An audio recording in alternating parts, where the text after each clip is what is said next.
Anacleto Guerrero, decano del Ilustre Colegio de Abogados de Lambayeque, doctor Víctor Burgos Mariño, conferencista de esta noche, público asistente, tengan todos ustedes muy buenas noches.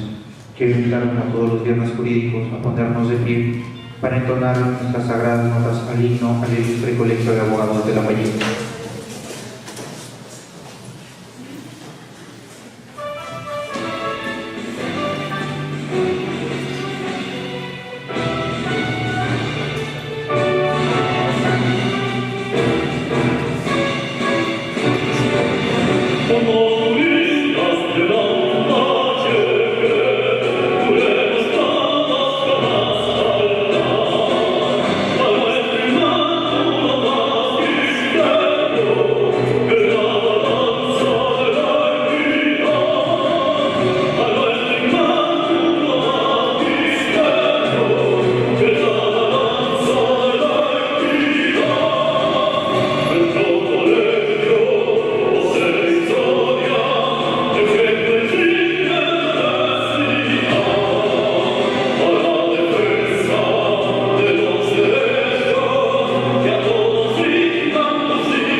Viva el Ilustre Colegio de Abogados de Lambayeque.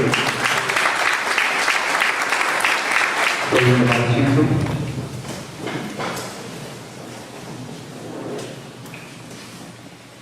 Invitamos a nuestro decano, el doctor Víctor Anacleto Guerrero, para que dé las palabras de saludo y bienvenida.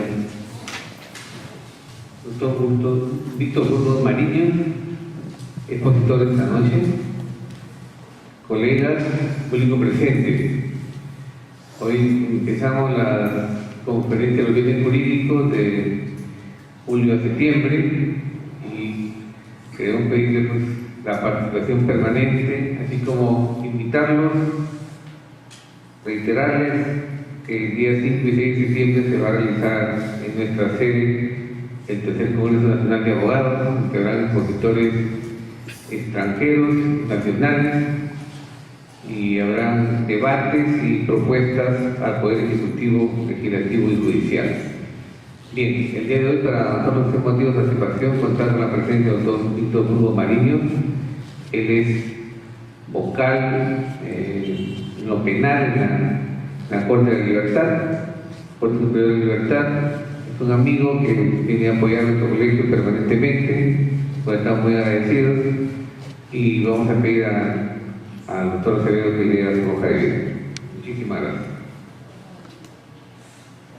El doctor Víctor Burgos Mariños es doctor en Derecho, asimismo también es docente de la Escuela de Posgrado de la Universidad Nacional Pedro Ruiz Gallo y, como ya lo mencionó nuestro decano, es vocal penal de la Corte Superior de la Libertad, para quien pido se le brinde un fuerte y muy merecido aplauso.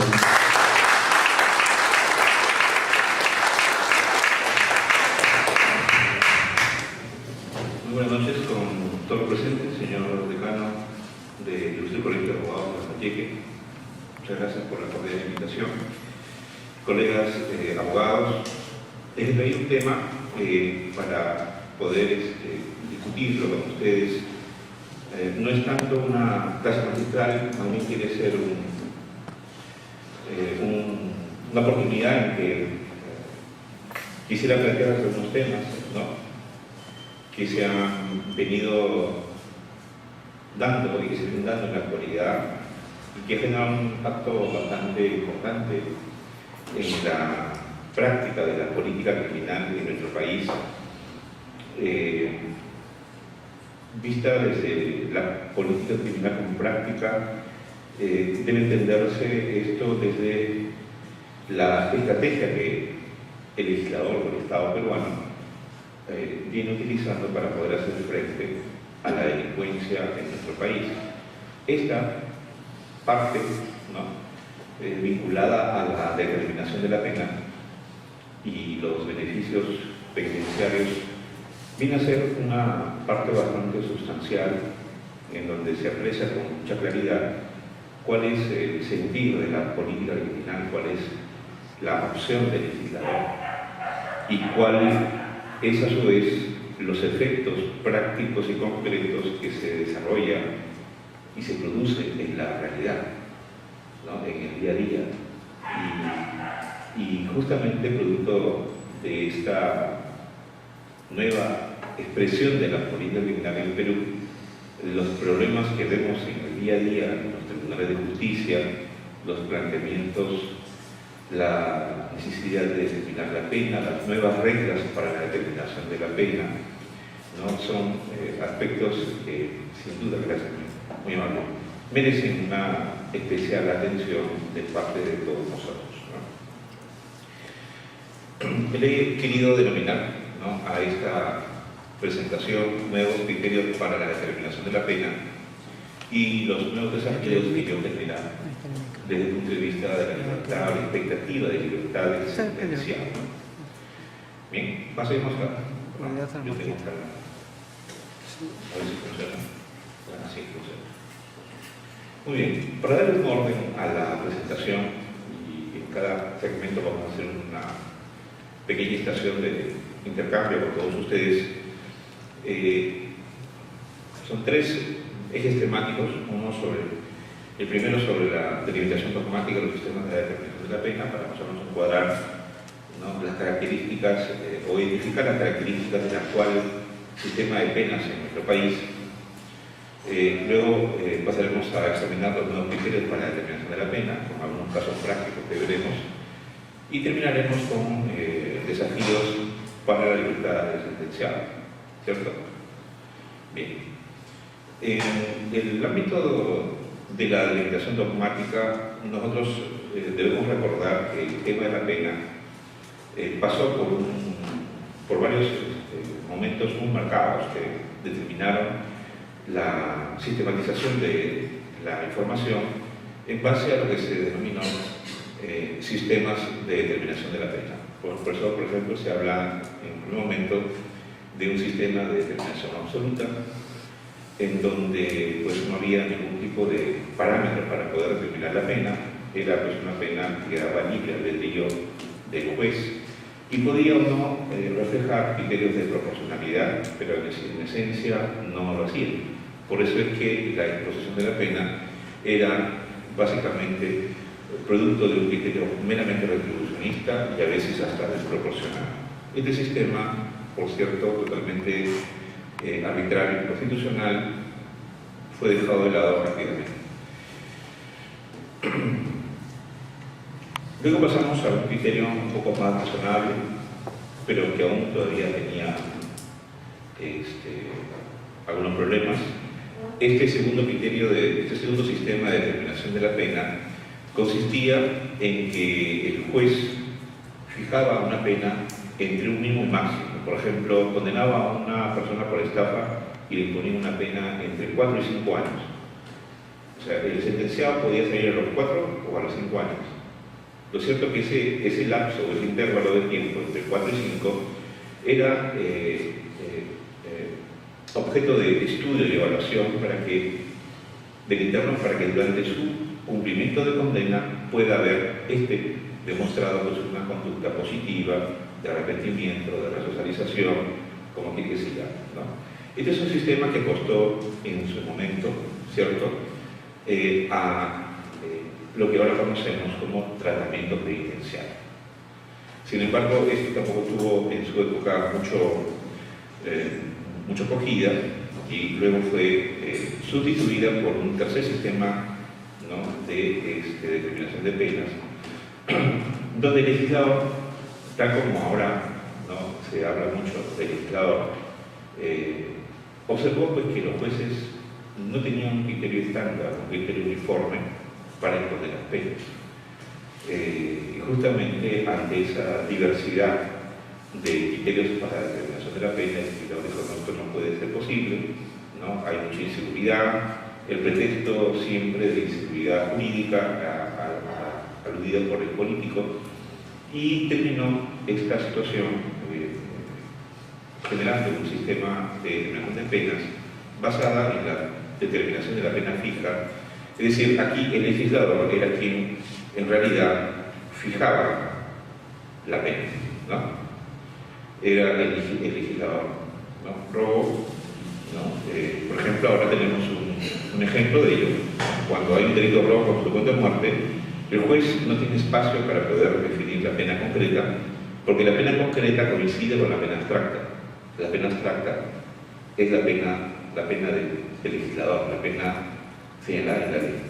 Entonces, en este sistema, el legislador empezó a señalar las penas, ¿no? Sin embargo, no todos los delitos no todos los delitos que se cometían tenían la misma reprochabilidad, ¿cierto?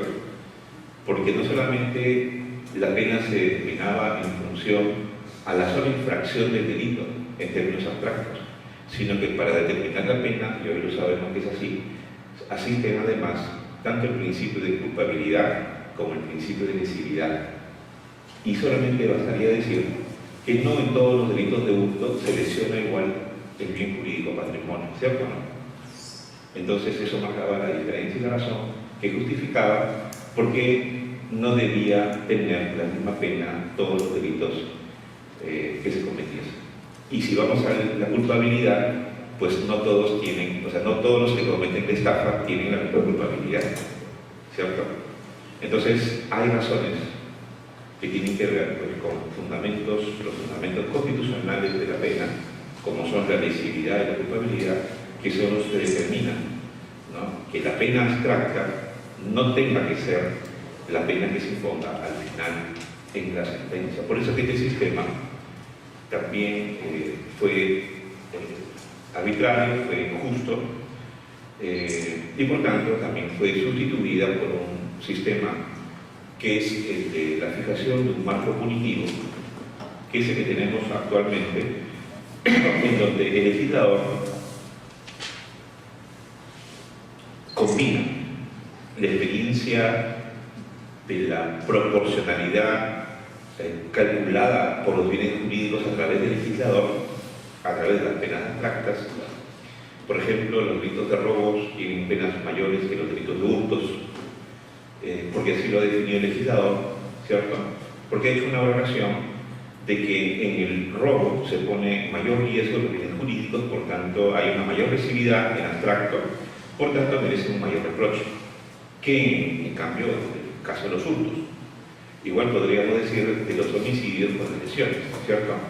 Ya hay una valoración de parte del legislador para establecer un marco punitivo general, ¿no? Un marco legal, ¿no?, donde exista un mínimo y un máximo, y en el cual se le permita a su vez al juez poder apelar a la determinación de la pena concreta a través de los principios de culpabilidad y lesividad, que son los que informan fundamentalmente, ¿no?, la determinación de la pena concreta, para individualizar la pena abstracta al caso concreto.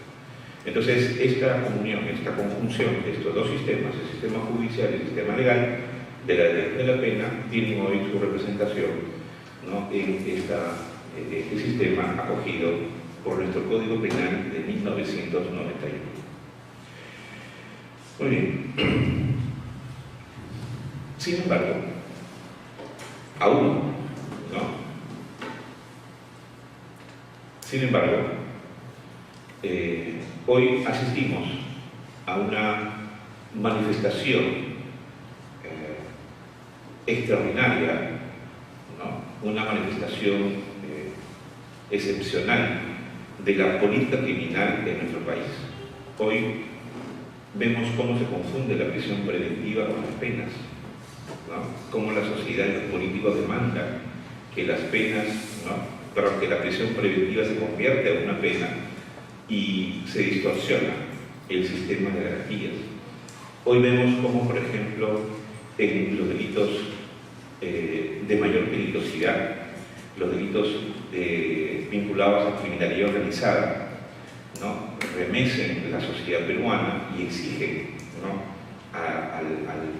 al Estado y a sus instituciones una reacción directa, una solución al problema, ¿no?, de la inseguridad que ellos generan.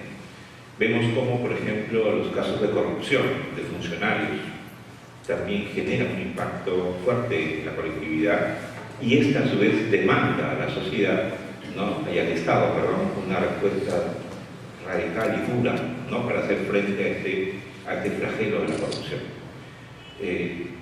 Veremos y vemos como por ejemplo también los casos de lavado de activos, ¿no?, y entre otros delitos de lesa humanidad que se sumarían a estos, que son los que hoy por hoy llaman la atención de la política criminal en toda la región latinoamericana, porque viene siendo este fenómeno delictivo ocasionado por estos delitos que acabo de mencionar los que han generado una práctica de la política criminal, ¿no?, bastante dura, endurecida, y que el mensaje que envía generalmente a la sociedad es cárcel, cárcel, cárcel, como si la cárcel fuese la solución de los problemas. Hoy, por ejemplo, en Trujillo hemos tenido la visita del presidente del INPE y ha ido a inaugurar obras para ampliación de los penales, ¿sí?, ¿no?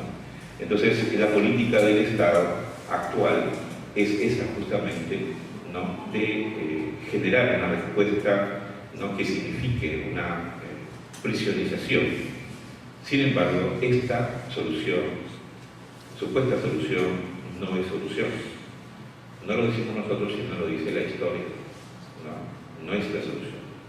Es una falsa solución. Ahora, ello ha hecho, por ejemplo, que en cuanto, y lo vamos a ver un rato, ello ha convertido a la función penal del Estado prácticamente un mecanismo, en un brazo, ¿no?, de la ley de la política criminal, que su éxito constituye enviar a la gente a la cárcel y luego impedir que salga de la cárcel, ¿no? Esa es la respuesta que hoy podría yo sintetizar, y lamentablemente todos que estamos en el sistema vemos con cierta preocupación, con cierto resquemor, cómo está distorsionándose, ¿no?, la función de la pena, así como también cómo se está sobredimensionando la cárcel y las penas altas. Y esto es producto de una respuesta que no es una respuesta constitucional, que no obedece a una respuesta de una política estructurada y planificada, no es una respuesta estructural, ¿no?, al problema, que también lo es estructural, sino es simplemente una respuesta simbólica, ¿no? De esto han escrito muchos autores desde los años 60, y es más, diría yo, ¿no?, los derechos penales utilizados por los políticos como una forma de contentar a la sociedad y decir que se está creando problemas, ¿no?, cuando en realidad esto no es así. Entonces, hoy tenemos una respuesta simbólica de parte del Estado peruano de que enviando a la cárcel a la gente e impidiendo que salgan es la mejor solución para la sociedad peruana, ¿cierto? Veamos. Frente a esto, el sistema de penas, el derecho penal peruano ha traído como consecuencia el incremento inusitado de las penas. Es lo que se llama la sobrecriminalización de las conductas. Es decir, que el legislador, más allá de un criterio de proporcionalidad material, ha apelado a un criterio de desproporcionalidad para usar el incremento de la pena como un mecanismo disuasivo. Pero todos sabemos que ello no ha servido para disuadir los crímenes, ¿cierto? Porque también sabemos, y esto no lo digo yo, sino que lo dicen los tratadistas y los criminólogos, ¿no?, que el incremento de las penas no es la solución al delito. No es la solución. Sin embargo, hoy, como no tenemos una estrategia de política criminal, apelamos a los viejos instrumentos, ¿no?, de la respuesta penal, de la reacción penal indiscriminada. Y eso ha generado que surja, ¿no?, un debate, ciertamente, de cómo es que tenemos nosotros que afrontar el tema de la determinación de la pena. Lo podemos hacer desde una concepción formalista, de este lado de acá, como lo dice la Casación 11-2007, donde se nos dice a todos los jueces: momentito, usted tiene que fijar la pena entre el mínimo legal y el máximo legal. No le está autorizado a usted, como juez, imponer una pena por debajo del mínimo legal, salvo que exista una circunstancia de atenuación cualificada que expresamente lo autorice. Si no, no puede. Porque la proporcionalidad, dice esta posición, porque la proporcionalidad es una proporcionalidad que el legislador le autoriza al juez para justamente aplicar la proporcionalidad entre el mínimo y el máximo. Frente a ello, la concepción principista o principalista considera que ello no es así, ¿cierto? Porque desde ya el legislador lo que ha hecho es implementar las penas de forma desproporcional. Y la proporcionalidad que vale constitucionalmente es la proporcionalidad material, aquella que nace del hecho, no de la valoración abstracta del legislador, sino del hecho, en donde el juez tiene que ver la lesividad y la culpabilidad de manera concreta, ¿cierto? Entonces, ustedes pongan allí un hurto con lesiones, robo agravado con lesiones, ¿no? Suben ustedes la pena y van a ver que el hurto por su lado, hurto agravado más lesiones, no suma más de 10 años. Pero en el Código Penal modificado, un robo con lesiones tiene una pena altísima, no menos de 20. ¿Cierto? Entonces, desde ya, desde el punto de vista de la proporcionalidad material, la pena del Código Penal del robo agravado con lesiones es una pena totalmente desproporcional, porque no obedece a un criterio material de proporcionalidad.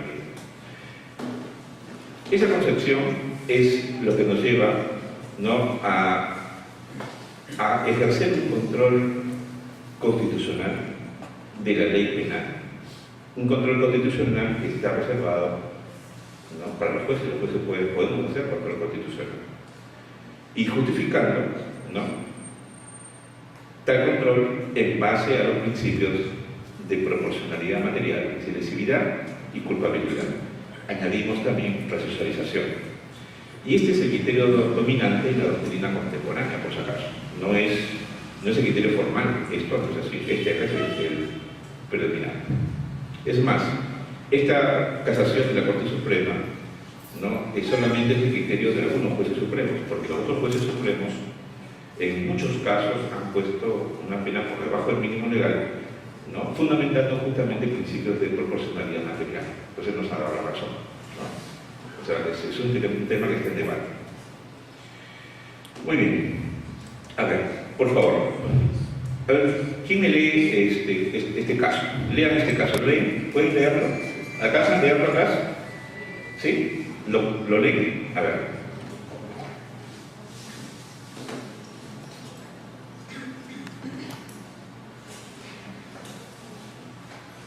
Dice, un joven de 18 años es acusado de violación sexual por haber embarazado a la menor de 13 años, 6 meses, con quien ha tenido y mantenido una relación sentimental desde los 16. ¿No? Este hecho sucedió en la agencia de Trujillo. Tenían Facebook, el chico estaba en la universidad. ¿No? Pero se conocieron desde cuando él tenía 16 años y fueron enamorados más de 2 años. En el interín, él adquiere la mayoría de edad y pues le embaraza cuando ella tenía 13. Si nosotros aplicamos el Código Penal en el sentido de la formalidad, ¿no? Entonces diríamos, bueno, su conducta se encuadraba en el artículo 173, inciso 2. Es decir, violación presunta de menor. No interesa para la configuración del delito que haya sido con o sin su consentimiento. Bastaba que sea menor, ¿cierto? Es decir, el hecho de que hayan sido enamorados no interesa para efectos de la configuración del delito. Está tipificado perfectamente. Ahora, el tema de la pena. Aquel que cometa un delito de violación de menor merecerá una pena entre 30 a 25 años. Muy bien. ¿Cuánto cree que merece de pena este joven?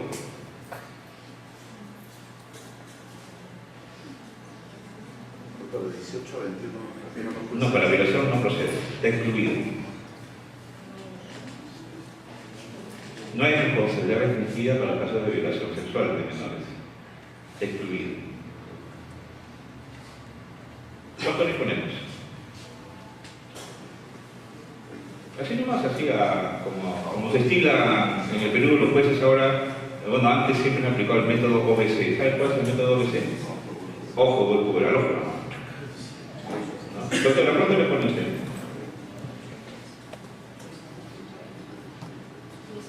10 años. Muy bien. ¿Usted, doctor? De 8 a 10. No, pues 10. 10, coincido con la doctora. Muy bien. ¿Usted, doctora? 8. ¿Usted, doctor? 4. ¿Efectivo o suspendida? Ah, suspendida. ¿Usted, caballero? 6 años. Muy bien. ¿Quién da menos ahora? Bueno, yo les felicito a ustedes por eso van a ser buenos jueces, van a ser, ¿no? Porque ninguno me ha dicho 30 años. Porque 30 es el mínimo, ¿sí o no? ¿Cierto? Y eso está bien. Esta reflexión que hacemos es buena porque la determinación de la pena concreta es una labor no solamente, o sea, no es una labor meramente aplicativa, es decir, de aplicación automática, ¿no? Los jueces no son robots, ¿no? La determinación de la pena concreta es, en principio, el acto de un ser humano que tiene la función de aplicar la pena y tiene que dar cierta racionalidad, ¿no? Cierto criterio de humanidad. ¿Ok?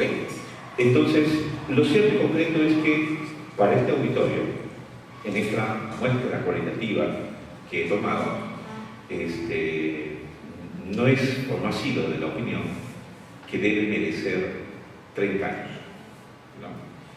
Porque en otros auditorios, sí, hubo que no al mínimo, decían, no al mínimo legal, porque no al mínimo, 30, pues, pero 30 años, pues, o sea, no, 30 años sería una pena proporcional o desproporcional.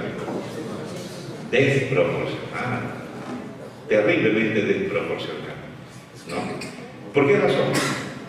Porque este tipo de delitos y este tipo de penas están dirigidas a los que son abusadores sexuales, ¿cierto? Aquellos que someten a la víctima, abusan de su poder de dominio, ¿no? O con violencia la someten contra su voluntad, ¿cierto? Para ese tipo de autores, ¿no?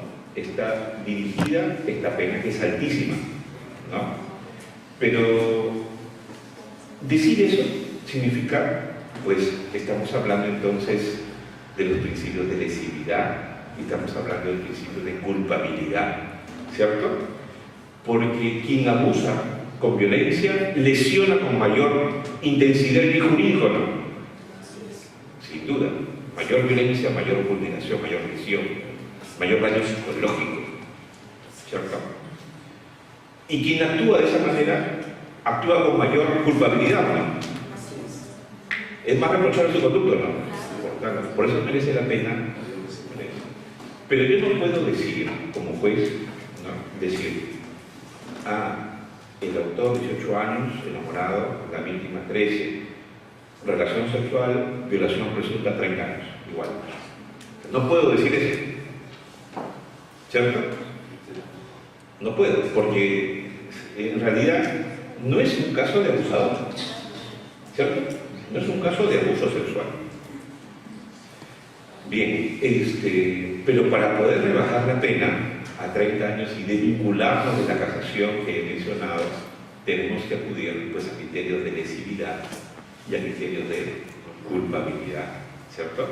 Examinemos la lesividad en la víctima, ¿no? Generalmente cuando la menor no tiene relaciones sexuales producto, o sea, de jóvenes, es lo que decía el tribunal en su sentencia última de inconstitucionalidad, es que los jóvenes empiezan a experimentar, ¿no?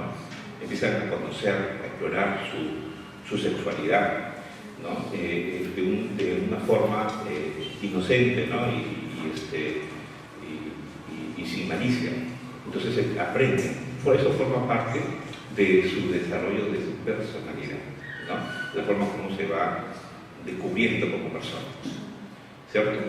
Eso es bueno. Entonces no vamos a encontrar, como de hecho no encontramos en casos que hemos conocido, ¿no? Ese tipo de estrés postraumático, ¿no? Que siempre se produce, no vamos a encontrar, ¿cierto? Y lesiones físicas menos, ¿no? Ni hablar. Por el contrario, ¿no? Ella, la menor siempre dice, bueno, fue producto del enamoramiento, ¿no? Un sentimiento noble, ¿no? Que no puede ser reprochado.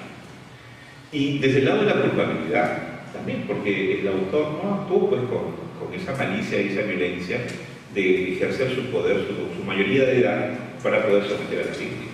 No, es distinto. Entonces, no es posible. En otras localidades, por ejemplo, si este hecho así se hubiese dado, pues, en la sierra o en la selva, ahí podríamos haber hecho uso del error de prohibición, ¿no? Para poder excluir la responsabilidad. Pero este hecho sucedió en la costa. Entonces no se puede alegar al desconocimiento de la prohibición penal, ¿cierto? Ni tampoco error de tipo. Pero bien, entonces nosotros tenemos que ir hacia una opción menos legalista, más principista, para poder garantizar la correcta aplicación de la ley penal. ¿Qué hubiera garantizado, qué hubiera sucedido si es que no tomamos en cuenta estos criterios y le imponemos 30 años? ¿Qué pasa con el joven? Ahora, la mayoría me ha propuesto una pena entre 6 a 10 años, pena efectiva. Pero yo les pregunto, ¿merecería pena efectiva? Es decir, ¿sería necesario para que aprenda, ¿no? ¿Sería necesario, desde el punto de vista de la necesidad de la pena, aplicarle efectiva?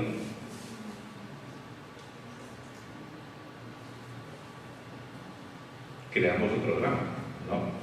El padre preso y ¿no? Creemos un problema. El derecho penal tiene que aplicarse, ¿no? De tal manera que no pueda generar más daño de lo que ya se ha generado, ¿no? Entonces, nosotros en un caso igual impusimos suspendida 4 años, ¿no? Porque en un caso que tuvimos, la llevaron a 2 familias, ¿no? Con el bebé en brazos, ¿no? Juzgado y imputado, ¿no? Era, o sea, derecho penal, penas altísimas y un caso. Entonces, ¿qué pasa si que somos jueces formalistas? 30 años, no sería justo, ¿no? En un sentido de justicia que nosotros replicamos en base a nuestro sentido de equidad que tenemos y en base a nuestro sentido común, ¿cierto? Yo creo que ahí nos falta trabajar, pero para eso tenemos que tener el cuidado de confundir las cosas, ¿cierto? Porque hoy vivimos, como les dije, ¿no? Un fenómeno social, político de sobrecriminalización, de sobredimensionalización de la respuesta penal, una suerte de endurecimiento de las penas, una drasticidad. ¿No ven ustedes a los políticos diciendo que queremos que los jueces sean más drásticos, ¿no? Entonces nos quieren ver con estas garrotas, ¿no? Con garrotes que ver a los jueces, ¿no? Golpeando al imputado, ¿no? A punta de prisiones preventivas que se confunden con penas anticipadas, ¿no? Ya es culpable, ¿no? Como el caso de Olórdiga. Ya es culpable, todos lo hemos condenado. ¿Cierto? Ya está condenado, porque no lo hemos preso, ¿no? Por eso hemos mandado a nuestros agentes a buscarlos. Pues realmente me parece desproporcionado. Pero en fin, ese es el fenómeno que estamos viviendo. Entonces, es un fenómeno que se ha dado en todas las sociedades donde la criminalidad se ha desarrollado mucho, ¿no? Entonces, pero no hay que confundir las cosas, ¿no? Esa criminalidad violenta que merece nuestro mayor rechazo es otra criminalidad, ¿no? Contra las cuales se han desarrollado pues, criterios peligrosistas, criterios, ¿no?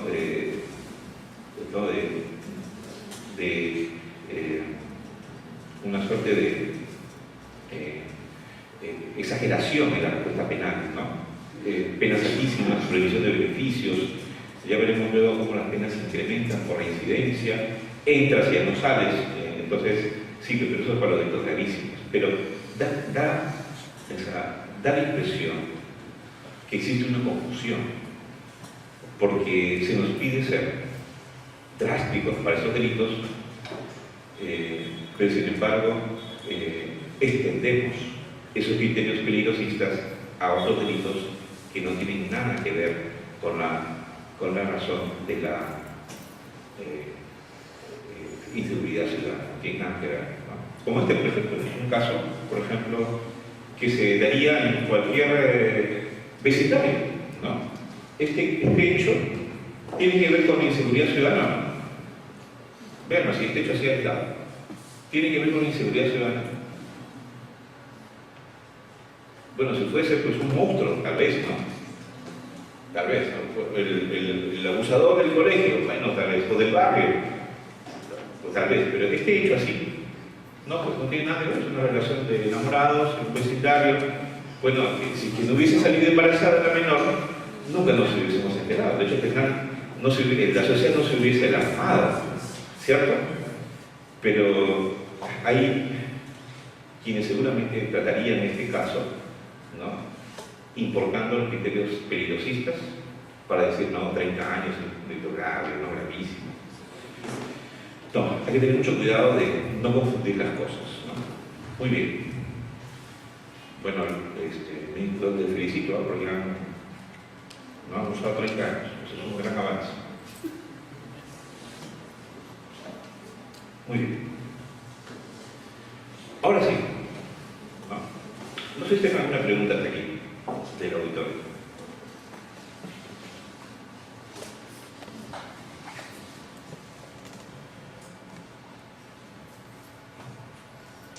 ¿Vamos a los nuevos criterios entonces? Muy bien, vamos a los nuevos criterios. Muy bien. Bueno, ha habido cambios sustanciales en la determinación de la pena. En nuestro Código Penal, por favor.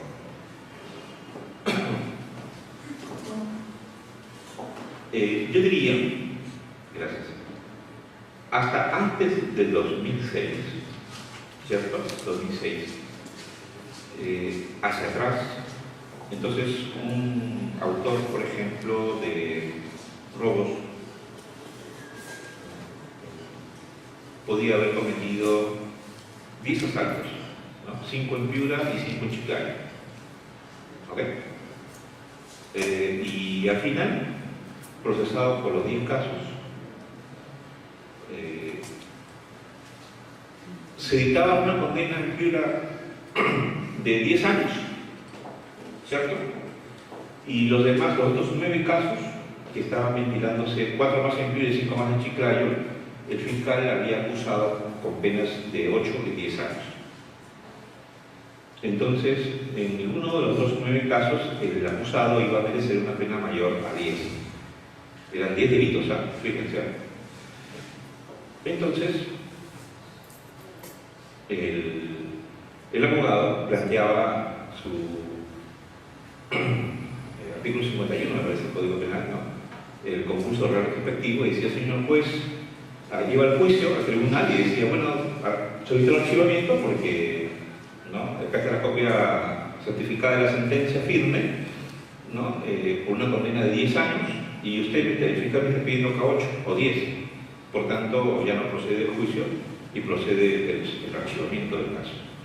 En efecto, en la aplicación de este dispositivo legal, ¿no?, entonces los otros 9 casos se archivaban, ¿no?, bajo el argumento de que ya no iba a merecer una pena mayor a 10 años. ¿No? ¿Y qué tiene que ver esto con lo que también se conoce en el concurso real y en el concurso ideal, ¿no?, el principio de la absorción, ¿no? El delito con pena más grave absorbe a los delitos con pena menos grave, ¿cierto? Y a su vez esto tiene que ver con la ejecución de las penas, ¿no?, con una institución muy conocida por todos ustedes como era la refundición de penas. ¿Qué era? Porque ya no existe, ¿cierto? ¿Qué era? ¿Qué consistía ¿qué dije? La refundición de penas? Bueno, igual, había 5 condenas distintas, tiempos distintos, y el imputado es condenado por 5 jueces. Entonces están 5 condenas en marcha de ejecución. Entonces era derecho del sentenciado de decir: no, pena única. Entonces la pena mayor absorbía las otras 4 y se quedaba solo una sola condena, ¿no? Una sola condena, una sola pena. Entonces nuestro sistema legal penal, hasta antes del año 2006, trabajaba así, ¿no? Entonces, sin embargo, durante la década del 90, yo me acuerdo mucho porque empezamos el Código Penal del 91 con una pena de robo agravado hasta 8 años, luego se fue agravando, ¿no?, aumentando la pena. Entonces, en los años sucesivos de la década del 90, y hasta el 2005, hasta antes del 2006, entonces las penas iban incrementando porque la delincuencia avanzaba. Sin embargo, el legislador penal solamente había reformado el Código Penal, no había reformado, ¿no? O sea, perdón, había reformado solo la parte especial del Código Penal, en el capítulo de los delitos, en la parte de la pena. Entonces, vamos a prevenir los delitos de robo, pues incrementando las penas de robo. Nada más esa era fíjense ustedes, la opción que tenía el legislador.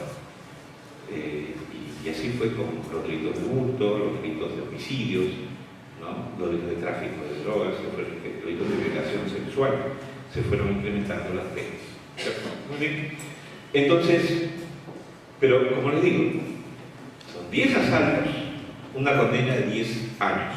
Fíjense, 10 asaltos. Muy bien.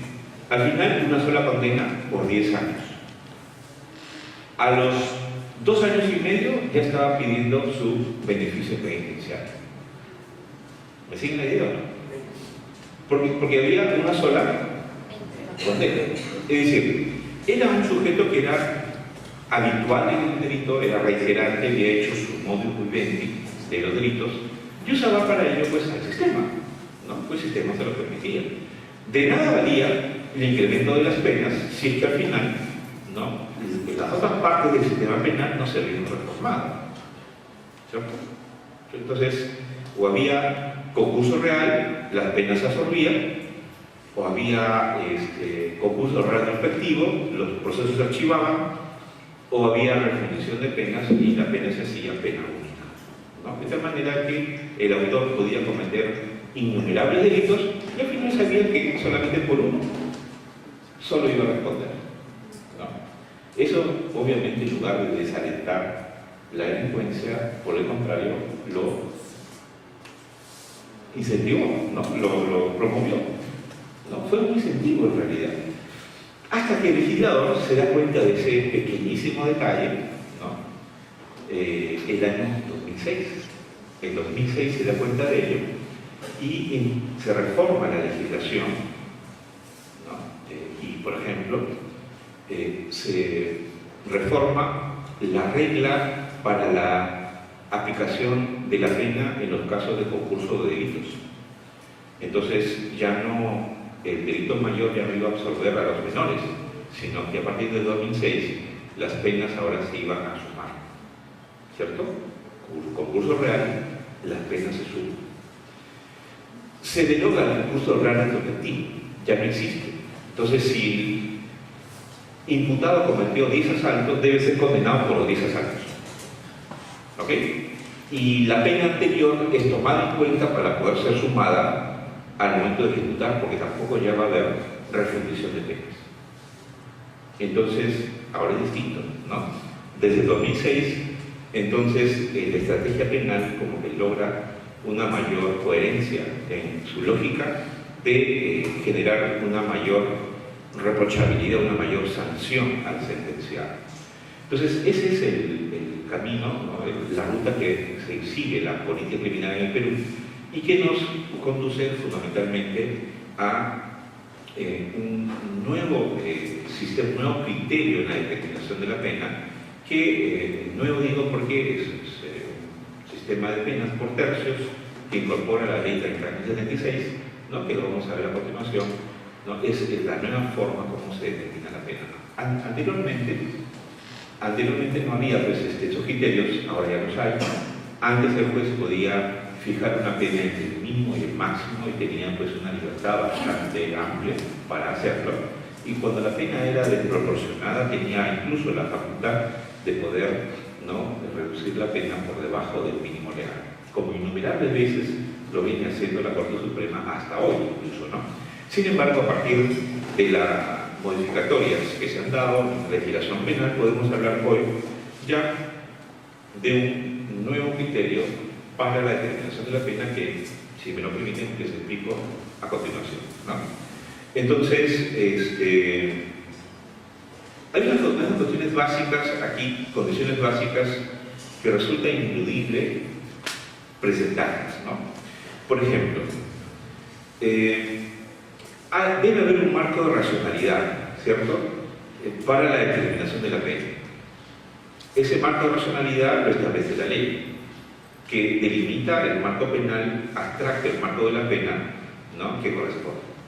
Pero cuando este marco de la pena es desproporcionado, cabe hacer un control constitucional y optar por, ¿no?, el criterio principista que habíamos hablado en la anterior oportunidad, ¿no? 1. 2.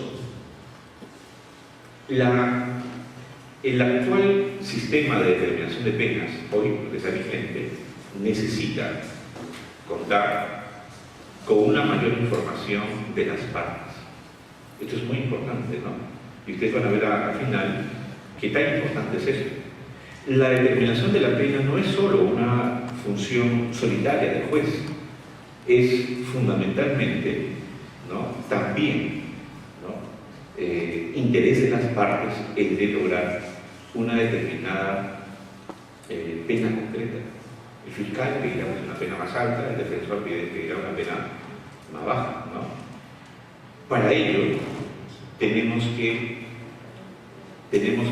cambiar la práctica de litigio, ¿no?, entendida no solamente desde el punto de vista del juez y del fiscal, de discutir solamente si el imputado es culpable o no del delito, porque casi todo el esfuerzo que se genera en el nuevo proceso penal está basado a ello, es decir, si es culpable o no, y poco espacio o casi nada se deja para poder discutir la pena, ¿cierto?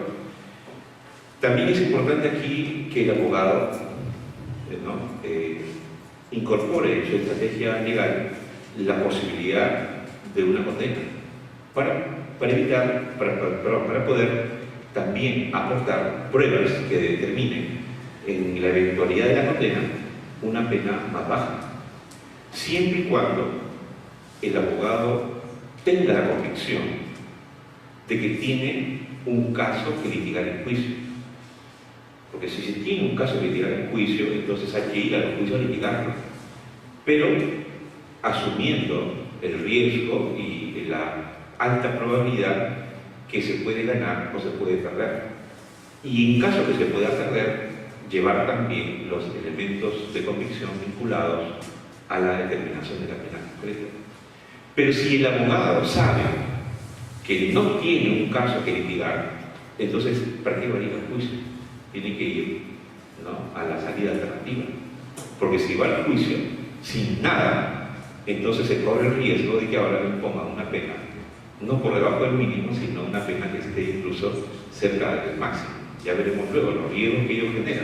Por eso, solo si se tiene la convicción de que hay en la defensa un caso que litigar, hay que ir al juicio. Pero además hay que llevar argumentos de convicción para discutir también la pena, ante la eventualidad que nuestro caso no se acredite. Es que acreditar un caso en el nuevo código es bastante difícil, ¿no? Tiene sus riesgos, no pueden ir las pruebas, no pueden ir los testigos, y en mi caso no se puede acreditar. Entonces, ante ello, yo debo también ver, ¿no?, la posibilidad de llevar pruebas. Por eso es que el juez, para determinar la pena concreta, ahora necesita de una mayor información de las partes. Si las partes no llevan información, el juez no podrá imponer una pena justa, ¿no? Aquí tenemos también este criterio de independencia judicial, que es muy importante, ¿no? Nosotros los jueces no podemos, creo yo, imponer las penas porque la presión mediática así lo pide o porque el poder político así lo pide, ¿no? Esto es muy importante, ¿no? Porque de esta garantía dependerá si el juez es formalista, ¿no?, o en el caso de la violación sexual que les puse, de la independencia dependerá muchas veces que le ponen 30 o 4 años suspendidos. ¿No? Fíjense la diferencia, o sea, el impacto que puede generar la independencia del juez, ¿no? Depende también la determinación de la pena concreta de una correcta calificación de la conducta penal, porque si que fallamos en la calificación, fallamos en la determinación de la pena, ¿cierto? Una pena justa debe ser primero una pena legítima, y para ello tiene que ser una pena acorde con la Constitución. Acá esto, ¿no?, tiene que ver con el siguiente, ¿no? La pena justa tiene una pena proporcional, y además del marco penal hay un marco de culpabilidad y proporcionalidad, que es el espacio del juego donde el juez fija la pena concreta, ¿no? Y ese espacio no está definido en abstracto por el legislador. Pero el legislador lo hace en mínimo y máximo, pero cuando es desproporcionado, podemos hacer el control constitucional y establecer luego a través de ello, ¿no?, la verdadera relación de proporcionalidad en razón a la materialidad, es decir, lo que realmente se lesionó y lo que realmente significa la culpabilidad del imputado en el caso concreto. Muy bien. Nosotros tenemos para la determinación de la pena más o menos este esquema, ¿no? Un juicio histórico, ¿no?, y un juicio futuro. Uniendo estos dos criterios arroja la pena concreta. Vamos a ver cómo es esto. Muy bien. El juicio histórico comprende 3 condiciones. Fíjense ustedes, ¿no?, valoradas en el tiempo. O sea, hay factores antes del delito, durante el delito y después del delito. Cada uno de estos momentos o factores que se dan en cada momento del delito, antes, durante o después, son hechos de la realidad que se dan en el caso y que pueden ser demostrados y acreditados. Y aquí justamente iba, ¿no?, nuestra propuesta, ¿no?, en la lámina anterior, de que esta información el juez muchas veces no la tiene, ¿no? Y quien la tiene es la parte tiene que llevar la información al juez. El juicio histórico tiene lugar, ¿no? En el juicio histórico tiene lugar los criterios básicos para la determinación de la pena: principio de legalidad, lesividad, culpabilidad y proporcionalidad, ¿no? Del juicio histórico nace una pena proporcional. ¿Ok? Vamos a ver cómo es que se... Legalidad, mínimo y máximo, ¿no? Tanto de pena, cada delito tiene su propia pena. Lesividad, proporcionalidad en proporción a la lesión ocasionada. Culpabilidad y en proporción a la culpabilidad del autor. Y la proporcionalidad final, que es justamente el resultado de los anteriores criterios. A ver, el juicio futuro es otro juicio. Un juicio que se desarrolla a partir del resultado del juicio anterior. Es decir, a consecuencia del juicio histórico yo tengo un quantum de pena. Ese quantum de pena tengo que someterlo al juicio a futuro. Y el juicio a futuro supone, ¿no?, someter la pena individualizada por el juicio histórico a las reales necesidades de resocialización del sentenciado, ¿no? Aquí tenemos que conocer mucho el aspecto el criminológico, ¿no?, el aporte de la personalidad del autor, ¿no?, y su predisposición o no a la resocialización. Y según lo que mande este análisis, podemos, un caso que viene con una pena leve, podemos endurecer. Conducción en estado de ebriedad, tiene 3 condenas anteriores, y las 3 condenas anteriores fueron, una fue en principio de oportunidad, la segunda fue reserva de fallo, la tercera fue suspendida. No, ahora tiene que ser efectiva, ¿no? Entonces, no aportó, o sea, las experiencias anteriores del imputado no lo resocializaron. Entonces, como no podemos imponer una pena más alta, ¿no?, porque la es 2 años, me parece 3, ¿no?, la condición de estado de ebriedad, entonces en este caso le ponemos pues 1 año efectivo, ¿no?, va preso 1 año, como efecto de justamente de este análisis. O puede ser al revés, ¿no? Al revés es el caso del caso de la violación sexual. ¿Cuánto creen que el enamorado necesite para convencerse de que no debe cometer delito de abuso sexual? ¿Cuánto tiempo preso debe estar? ¿O no necesita hacerlo? No necesita, no necesita. O sea, su necesidad de socialización es la misma, ¿no? Basta que lo hayan procesado y capturado y preso para que sepa pues, que eso ya no lo debe hacer, ¿no?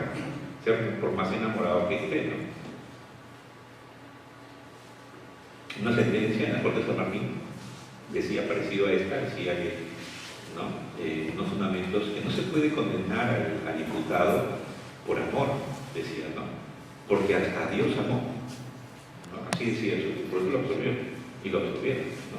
Claro que el fundamento ahí, el central fue un caso de robo, ¿no?, de prohibición, ¿no? Pero sin embargo también usó esto del amor porque estaban enamorados, ¿no?, que no se puede ir, o sea, nadie puede ir preso por amor. Ese es un poco la argumento. Bien, veamos. Muy bien, miren, nosotros tenemos en el Código Penal modificado por esta última ley, la 30.076 y la 30.077, ¿no?, que ha modificado los criterios para la determinación de la pena. Los ha modificado y ha incorporado una serie de circunstancias atenuantes y agravantes. Ojo, las circunstancias atenuantes y agravantes del artículo 45 y 46 son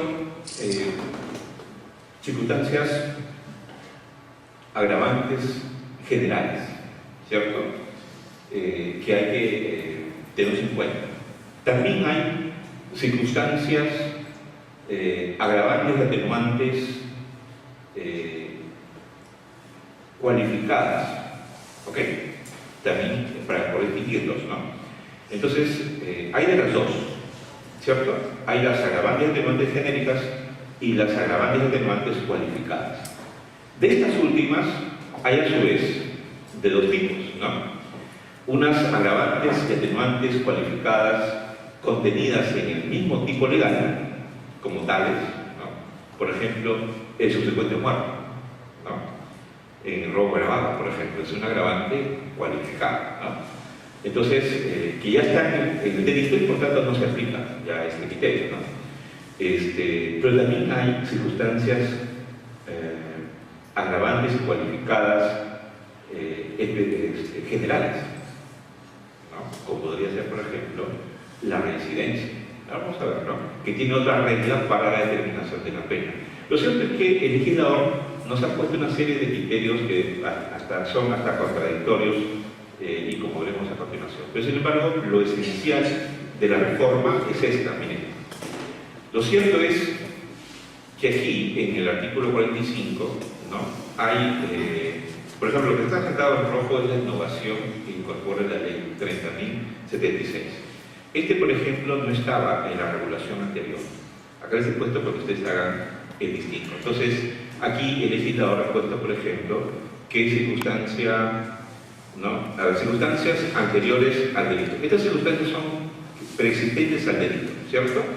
Entonces, las carencias sociales que hubiese sufrido la gente, o el abuso de su cargo, posición económica, formación, poder, oficio, profesión o función que ocupe, ¿no?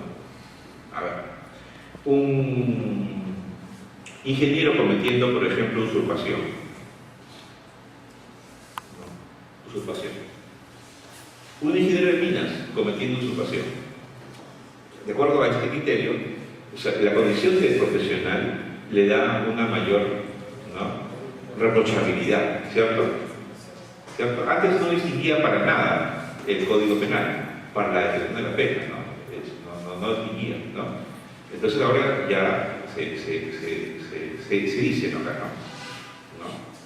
La carencia social es atenuante, ¿cierto? Pero acá abuso de su cargo, posición económica, formación, poder, etc., ¿no? En fin, ¿no? Esa es la innovación, ¿no? La cultura y sus costumbres, ¿cierto? A mayor cultura, mayor motivación de la norma. La costumbre sigue estando ahí como cemento o atenuante. Los intereses de la víctima de sus familias también son una innovación, por ejemplo, ¿no? Entonces, si una persona entra pues, a una pequeña vivienda modesta y se roba, pues, por ejemplo, 100 soles, que era pues, el dinero para 2 semanas de menú, ¿no? De supervivencia. Entonces, caramba, ese delito es mucho más grave, ¿no? Que cualquier otro delito, ¿no? Igual, ¿cierto? Porque toma en consideración los intereses de la víctima, de su familia o de las personas que de ella dependen, ¿no? Entonces, un delito patrimonial que afecte la subsistencia de la familia es más reprochable, ¿no? Que un delito cualquiera, ¿no?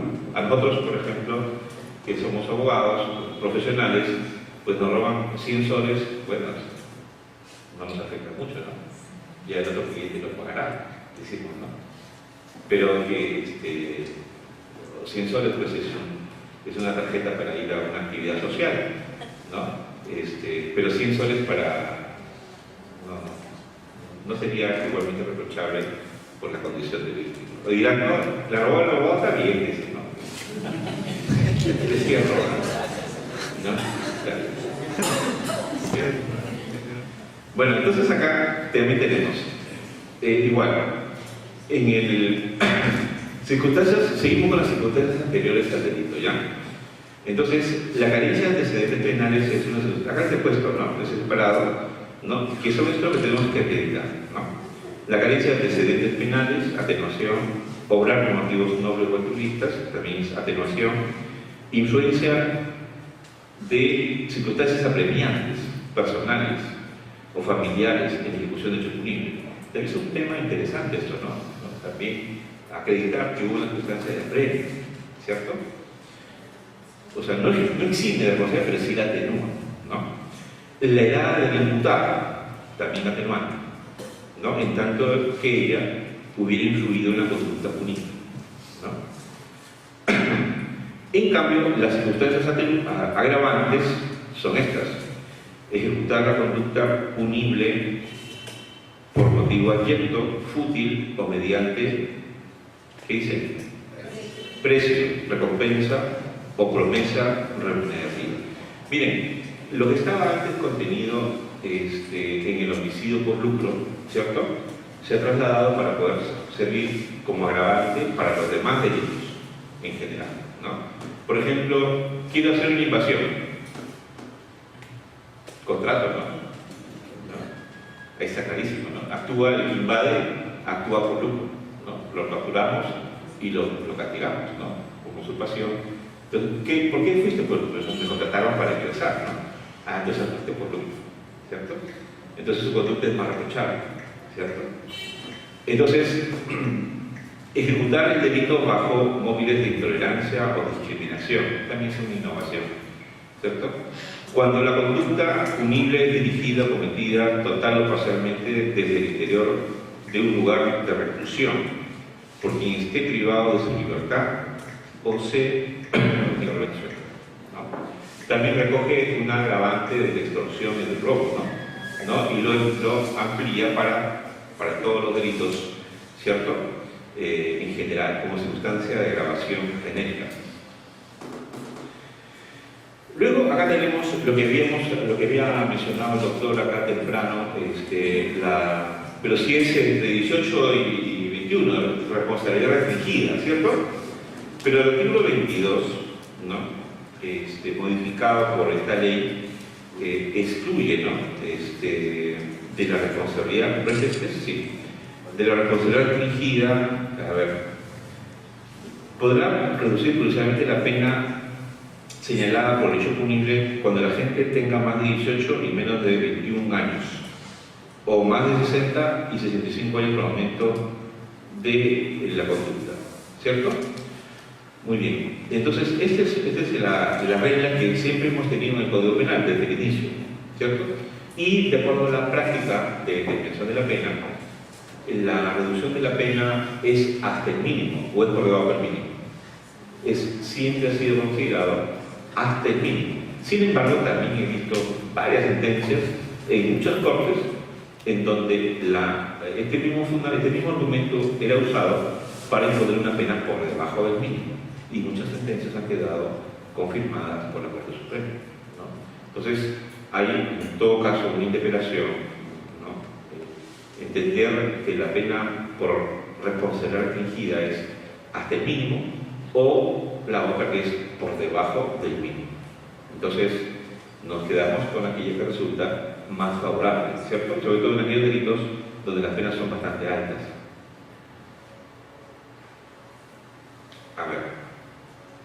Pero se exceptúa, dice acá, a los reincidentes o habituales, se entiende, ¿no? Y también a los integrantes de una organización criminal o que haya incurrido en delito de cascabel, ¿no? La prohibición, ¿no? No procede de violación sexual, homicidio calificado, ¿no? Por feminicidio, extorsión, secuestro, pero no procede, ¿no?, en la responsabilidad restringida. Y es válido preguntarse al final, entonces, ¿es constitucional esta discriminación, ¿no? ¿O viola el principio de igualdad? ¿O está justificado que no se aplique, ¿no?, la responsabilidad restringida? ¿O todos son iguales? ¿No? Temas que plantean. En principio, creemos que si hay una vulneración al principio aquí de igualdad, ¿no? Claramente. Tenemos artículo 46A. Ya.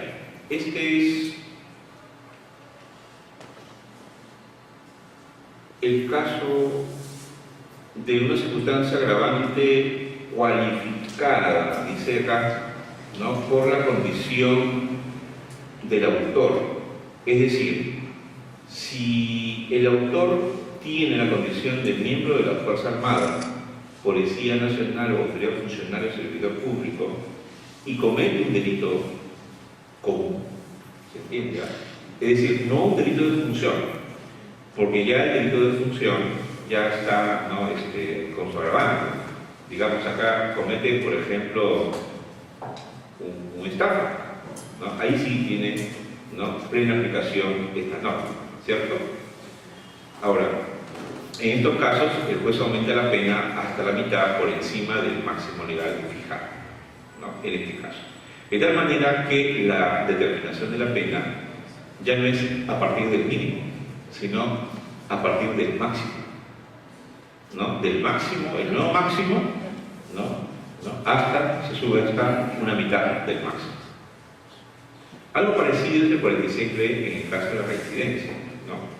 Fíjense cómo opera esta regla, ¿no? En el caso de reincidencia, hay dos supuestos de reincidencia, ¿no? Según sea el tipo de delito. ¿Okay? Si es un delito común, entonces, como la estafa, por ejemplo, que va de 1 a 6, entonces, en este caso, la pena se aumenta, la pena máxima, que es 6, se aumenta en una mitad, ¿cierto? ¿No? Y sería la pena a imponerse en este caso sería entre 6 a 9 años, ¿correcto? Esa es la regla de la reincidencia. Y el otro supuesto es el delito agravado, o sea, los delitos que hablábamos, ¿no? Que generan pues, peligrosidad, inseguridad ciudadana, ¿no? Y coincide también estos delitos con los delitos que no hay beneficio penitenciario, ¿no? Acá tenemos el caso, por ejemplo, el robo agravado, 189, cuya pena va entre 12 a 20. Entonces, aquí, cuando el autor es reincidente, se aplica en el nuevo delito una pena, ¿no? Desde el máximo, ¿no? Hasta 2/3 por encima del máximo. Es decir, si el máximo es 20, los 2/3 es 33.3 años. O sea que cuando sea condenado, el imputado, en este caso, en su segundo delito, merecerá una pena entre 20, ¿no? Hasta 33.3 años. ¿No? ¿Ok? Ahora, el otro supuesto es el caso del habitual, me parece. Sí. En el caso del habitual, ¿cierto? También se distingue, ¿no? Delito común del delito agravado. Igual, el mismo ejemplo. En caso de delito común, la pena se incrementa en 1/3 por encima del máximo. La pena iría de 6 a 8, ¿no? Determinación de la pena. Y en el caso del delito agravado, el robo iría, ¿no? En una mitad, de 20 a 30 años, ¿no? En el habitual.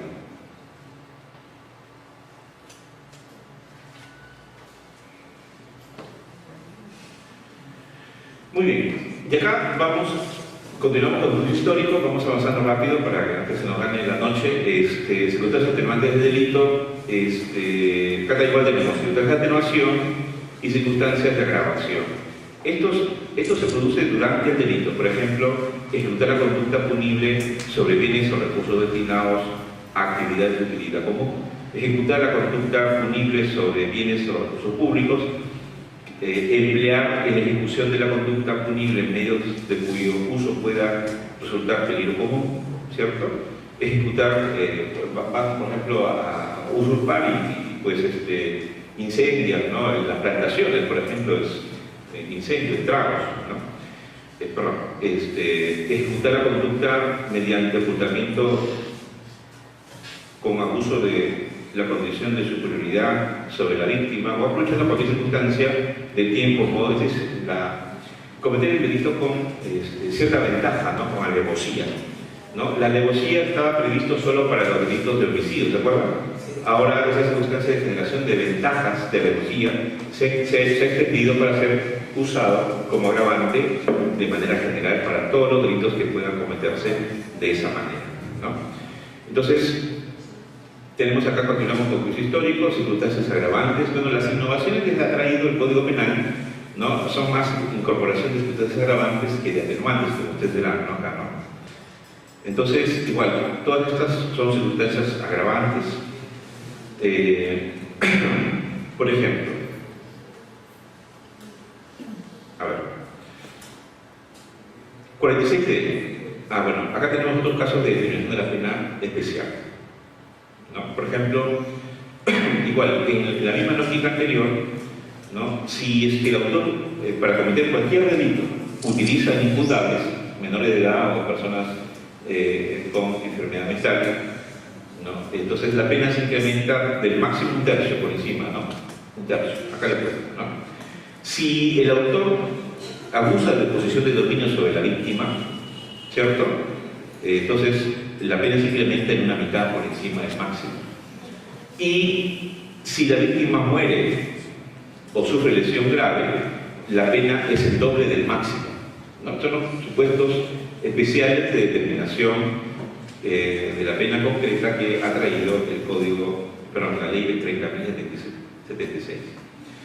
Y acá continuamos con el juicio histórico. Estas circunstancias ya son posteriores al delito y acá sí aparecen algunas circunstancias atenuantes, como podría ser, por ejemplo, procurar voluntariamente, después de consumar un delito, la disminución de sus consecuencias, ¿no? Evitar que haya mayor daño, reparar el daño voluntariamente y presentarse voluntariamente a las autoridades, ¿no? Realizando la confesión sincera, ¿no? Circunstancias atenuantes. Muy bien. Entonces, este juicio histórico y estas láminas que nos separan las circunstancias atenuantes de las agravantes y las circunstancias de agravación cualificadas del artículo 46, ¿no? Luego nos conduce, ¿no?, a la determinación de la pena. Este es el esquema que nos trae, la nueva regla que nos trae el Código Penal modificado por la última ley, ¿no?, que tratándose de circunstancias atenuantes se puede fijar la pena concreta por debajo del tercio inferior, mientras que si son agravantes la pena concreta se fija por encima del tercio superior. Esta es la regla que trae y lo grafico aquí, miren ustedes. Si es un caso de homicidio simple, el homicidio simple tiene una pena de entre 6 y 20, ¿correcto? Pero debo aclarar que este rango de pena es de un delito común, simple, donde no hay, ¿no?, reincidencia en ninguna circunstancia especial, ¿no?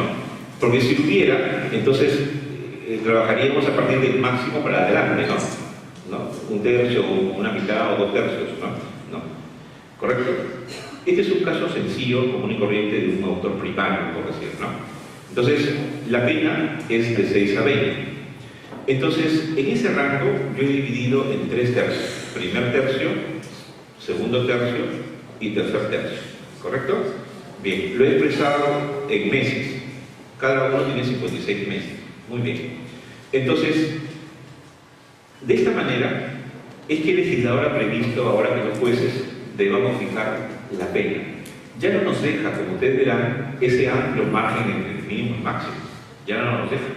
Sino que ahora nos dice que tenemos que fijar la pena por tercios. ¿Y cuáles son los criterios para hacerlo? Bueno, acá está, ¿no? Por ejemplo,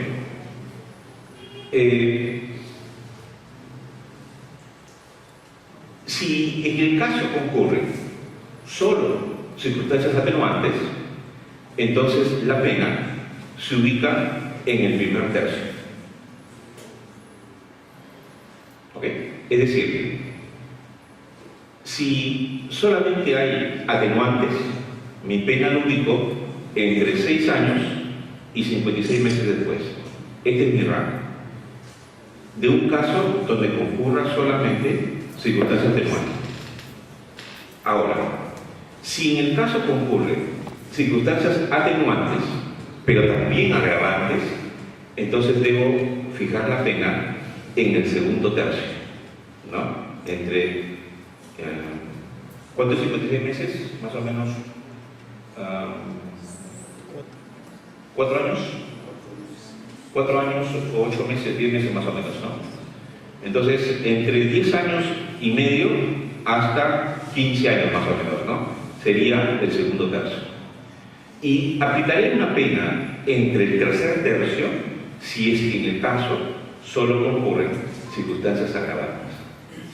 Si nosotros si miramos un poco a nuestra experiencia o a lo que conocemos, por ejemplo, de repente un caso que hayamos litigado, conocido, defendido, ¿no? Entonces, en los delitos de robo, por ejemplo, generalmente la gran mayoría de los delitos de robo concurren más de una circunstancia agravante. Pluralidad, empleo de armas durante la noche, con lesiones, ¿cierto o no? ¿Cierto o no? Entonces, en esos casos, de acuerdo a este criterio de reducción de la pena, el autor merecería una pena que se ubica acá, ¿no? Entre los 16 años y los 20. Fíjense, ¿no? Es bastante alto. Ahora, perdón, este sería en el homicidio, ¿no? El homicidio, ¿no? Homicidio. Claro, igual sería en el robo, porque en el robo tenemos de 12 a 20 años, ¿no? También podríamos hacer ahí el ejemplo de los tercios y nos sube una pena por arriba de los 16 hasta los de los 17 hasta los 20 años, ¿no? Tercer tercio. Muy bien. Entonces, acá está, ¿no? Acá está, ¿no? Primer tercio, cuando hay atenuantes.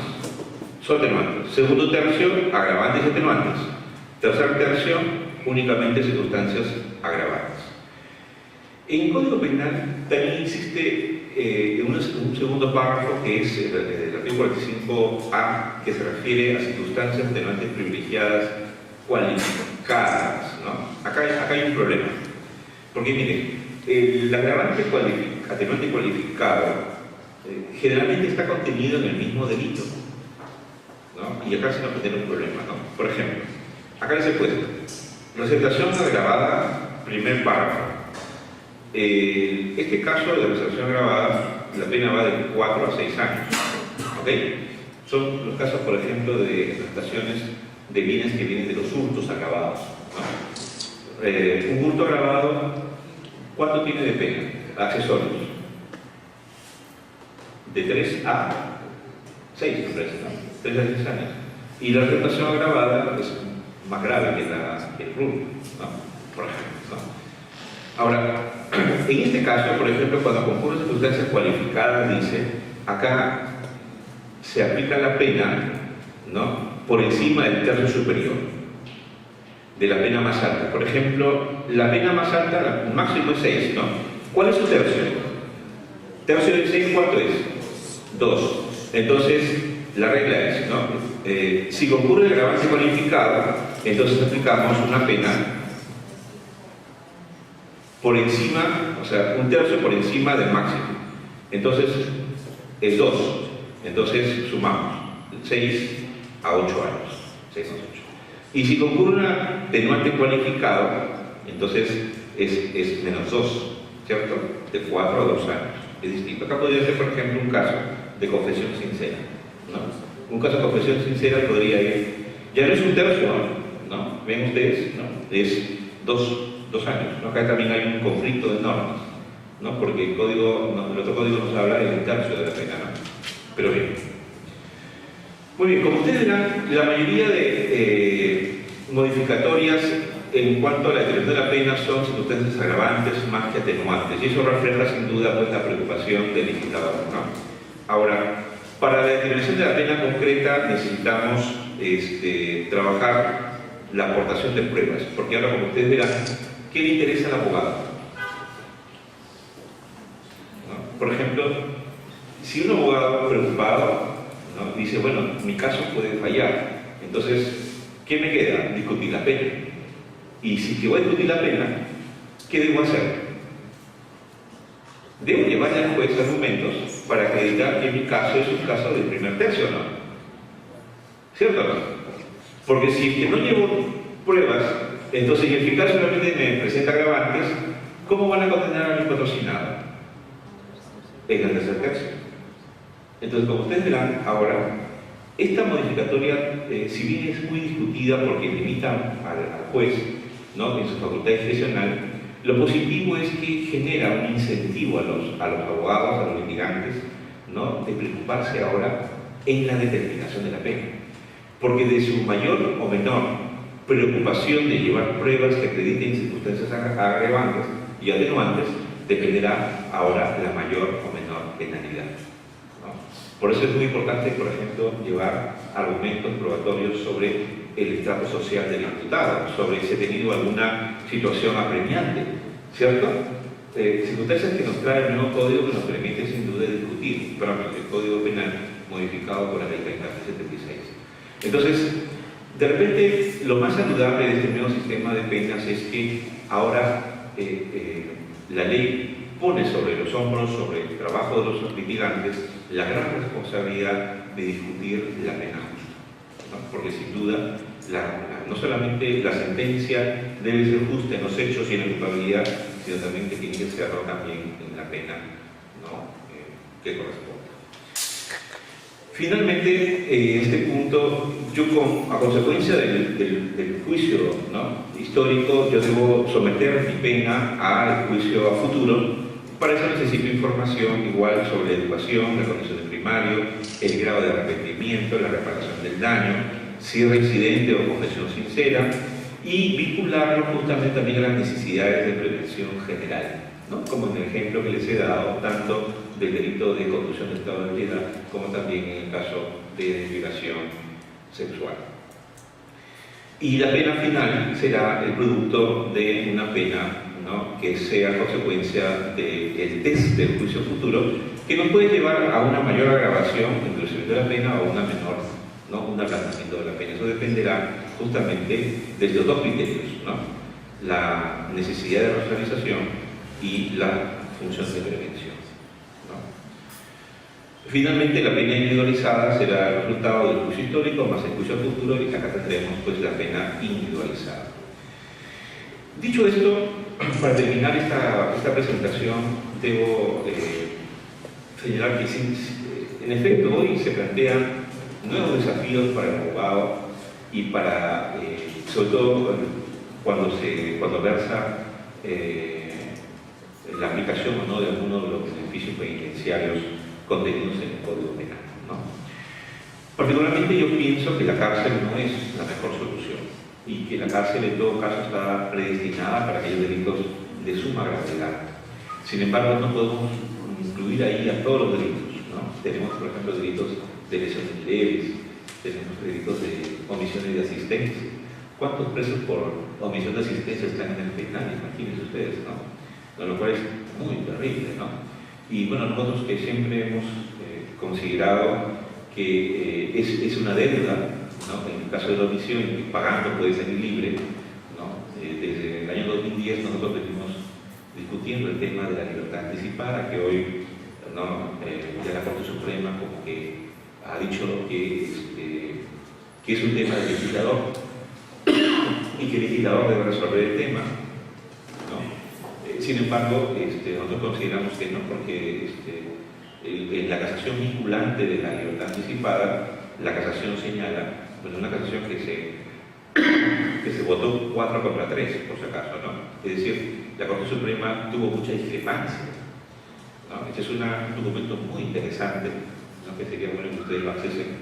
En todo caso se lo enviaré al señor decano para que lo pueda divulgar, y con un articulito mío de repente para que lo pueda en la revista publicar, ¿no?, sobre este tema de la libertad anticipada. Dijo la resolución final de 4 votos que en efecto es una norma imperfecta la de la libertad anticipada, que le falta contenido y que en todo caso también es cierto que hay un drama detrás del problema con el sentenciado, porque el sentenciado por omisión no tiene las mismas necesidades de resocialización que un criminal, ¿no?, de delito violento. Sin embargo, dice la casación que ese tiene que ser una tarea del legislador. El legislador debe completar la norma. Pero miren ustedes, ya va a cumplir algunos meses, ¿no?,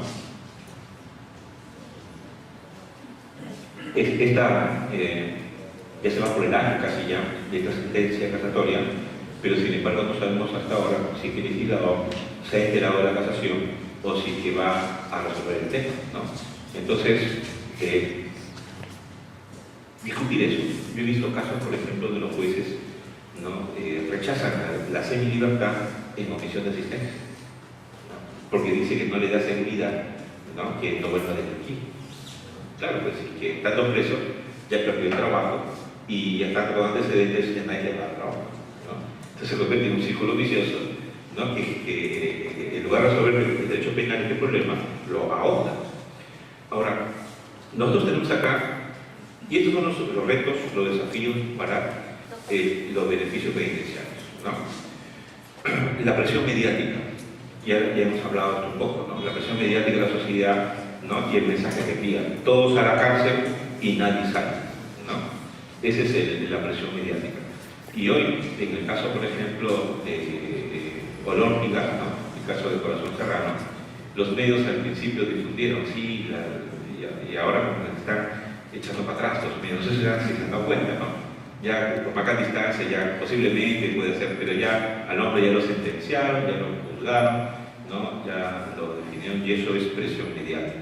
Por eso el presidente del CNM, o sea, es bueno que lo diga, y lamentablemente ahí no hay un eco en el Poder Judicial ni en el Ministerio Público, un acto igual, ¿no? El presidente del CNM ha dicho esta semana que ha pasado que los jueces deben tener más independencia, no se deben dejar llevar por la presión mediática, ¿no? Que la garantía de un Estado de Derecho es tener jueces independientes, ¿cierto? Pero, ¿qué escuchamos nosotros, por ejemplo, de la institucionalidad? Jueces drásticos, ¿no? Nosotros vemos en los medios de comunicación como las cortes, ¿no? De varias cortes, incluyendo mi corte, sacan sus boletines judiciales, ¿no? Sala Suprema impuso cadena perpetua, ¿no? Sala mandó la prisión, o sea, como si nosotros, ¿no? Tuviésemos algún interés de generar esto, no es así, esa no es la... Y ahora último hemos visto cómo la presión mediática, ¿no? Ha convertido a la prisión preventiva en una pena anticipada. Ya lo dijo un estudio muy brillante que hizo el investigador Luis Pázara, ¿no? El año pasado divulgó un estudio muy interesante del estado de la prisión preventiva en América Latina y investigó justamente cómo era el impacto de la presión mediática en la prisión preventiva. La consecuencia es pues, que con la presión mediática se vulnera la independencia y cuando ya no hay independencia, pues no hay garantía, ¿no?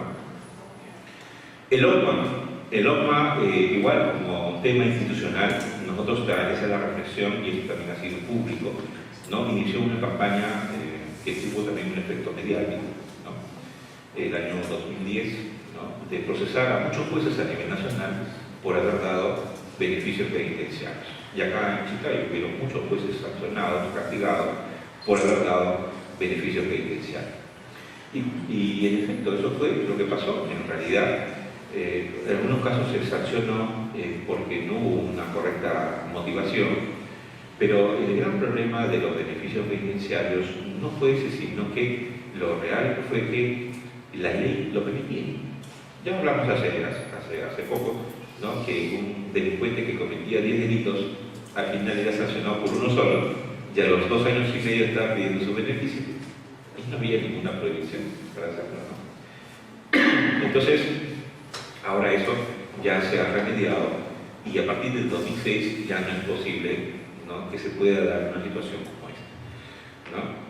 Sin embargo, esto generó un impacto muy grande porque generó un efecto de intimidación, de vulneración a la independencia y los jueces ya no daban beneficios penitenciarios, ¿no? Para no verse procesados, ¿no? Por el órgano de control, ¿no? Ese es el efecto que generó. Y sumado a ello, una directiva del presidente del Poder Judicial entonces que dijo, bueno, fue una directiva para que los jueces, ¿no? Cumplan esto. También generó un efecto muy fuerte que afectó la independencia de los jueces, ¿no? Inclusive tuvimos un caso de un juez que en su resolución, y está grabado en el audio, decía, bueno, usted cumple todos los requisitos. Tiene informe social cobrado, informe psicológico, domicilio y todo, pero ¿sabe qué? ¿No? Por imperio de la resolución del presidente del Poder Judicial no le va a dar beneficio, ¿no? Entonces, no le dio por tenía todo, ¿no? Entonces generó, lamentablemente, una mala lectura del juez respecto a los alcances de la directiva, porque entendió que la directiva era para restringir, para no dar, ¿no? Por eso entendió mal. Sin embargo, también esto generó un efecto, ¿no? Esta legislación, sumado a la sentencia del Tribunal Constitucional que dice, ¿no? En el caso de abuso sexual, dice que no solamente hay que es una sentencia vinculante esta del TC, no solamente hay que atender a requisitos de forma, decir, ¿no? Al tribunal, sino también hay que ver requisitos de fondo, la peligrosidad, ¿no? Entonces, para los delitos violentos, ¿no? Pero esto generó un impacto terrible porque la mayoría de jueces entendió que para otorgar los beneficios penitenciarios teníamos que tener certeza de la resocialización. Es decir, como que si nosotros, ¿cómo diría?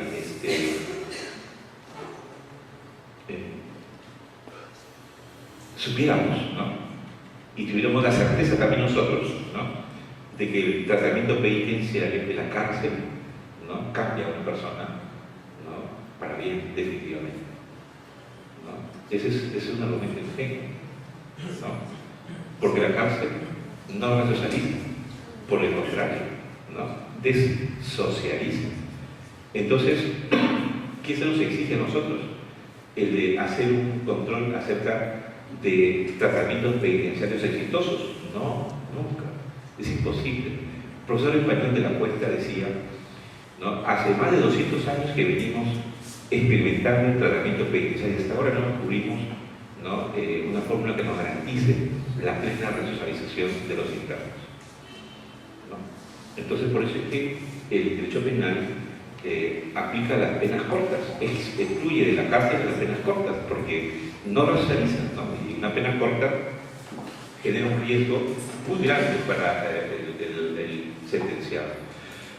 Entonces, no se nos puede exigir, pero ustedes van a ver que los argumentos que se dan por parte de la Fiscalía y los jueces es: no le doy porque no me genera certeza, no me genera certeza en la resocialización. Entonces, a eso se ha entendido, creo yo, erradamente, porque se ha confundido lo que decía el tribunal, ¿no?, argumentos de fondo, ¿no? Es decir, ver la peligrosidad y su predisposición a la resocialización. Nunca nos podemos, ni la verdad, el proceso es certeza plena, ¿no? Nosotros siempre nos movemos en una lógica del derecho no es exacto. Decir que en el derecho penitenciario haya certeza es como decir que el derecho sí es exacto. Eso no es cierto, ¿no? Nosotros nos movemos en un contexto de probabilidad, ¿ok? Es probable que no cometa delitos, pero no podemos asegurar que no lo haga. Entonces, fíjense el extremo que se nos genera cuando nos dicen, bueno, entonces, como juez usted lo liberó y como estando libre volvió a delinquir, abran el proceso al juez por haberlo liberado. No, eso no es correcto. Entonces, hay también la práctica de buscar cualquier excusa, cualquier pretexto para poder denegar el beneficio, ¿no? Y hay aplicación de criterios seguristas a delitos menores. Estos son los nuevos desafíos que tiene que afrontar el abogado litigante para hacer frente a los beneficios penitenciarios. Particularmente yo creo, y eso lo hacemos valer en esta sala, ¿no?, de que la legislación que se ha dado para los beneficios, tanto, ¿no?, las recomendaciones del OCMA como también de la directiva de la presidencia del Poder Judicial, la sentencia, lo que nos dice es, no es que no demos los beneficios, ¿no?, sino que hay que darlos con prudencia, con cuidado, ¿no?, con información. No es que se niegue, sino que cuando hay que darlo, cuando corresponda, hay que hacer la fundamentación que corresponda correctamente y debidamente sustentada. Así no hay responsabilidad, porque las sanciones que impuso el OCMA fue porque tuvieron defecto en la motivación, que es una cosa muy distinta, ¿no? No es que haya sido indebido el beneficio.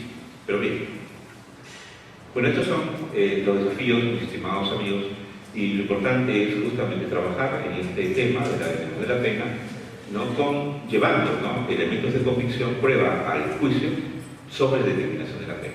El reto es luchar por una pena justa, ¿no?, y ayudarle al juez en su tarea de definir el cuánto de la pena. Muchas gracias por su atención.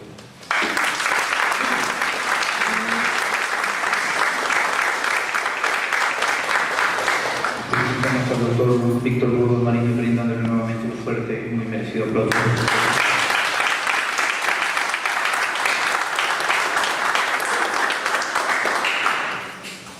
Asimismo, queremos invitar al público que considere conveniente formular alguna pregunta. De lo contrario, seguiremos con el acto de reconocimiento. Sí, por favor.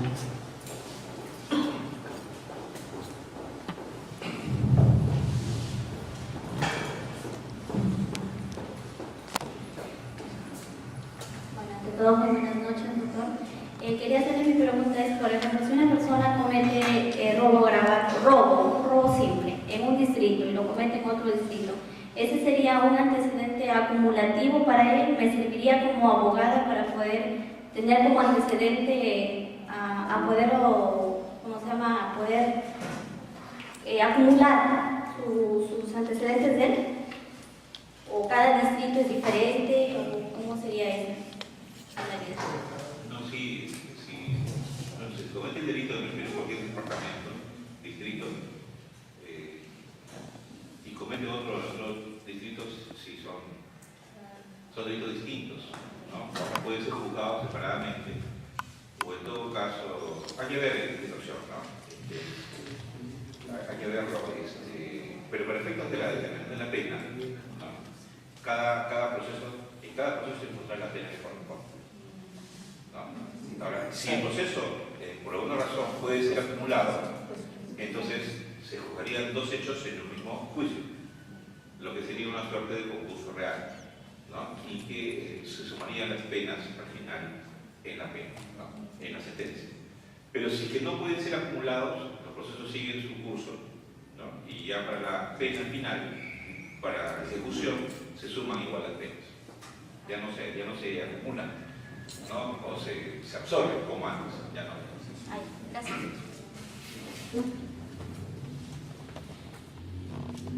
¿Alguna otra pregunta? Invitamos a nuestro decano, al doctor Víctor Anacleto Guerrero, para que otorgue un diploma de reconocimiento al doctor Víctor Burgos Mariños.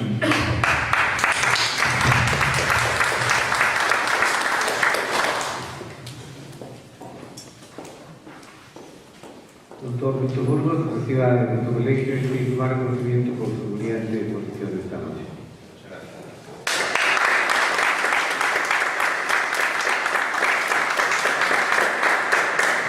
También con esta entrega del presente del doctor y esperando que nos siga apoyando en este año y sobre todo que la capacitación es fundamental para todos los abogados.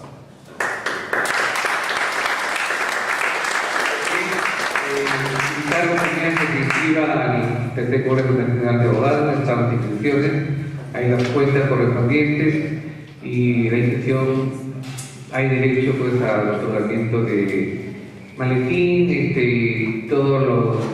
la parte académica que se va a entregar y también a la inscripción al baile con los hermanos de IP el día 6 de septiembre. Muchísimas gracias por su atención. Nos vemos la próxima semana.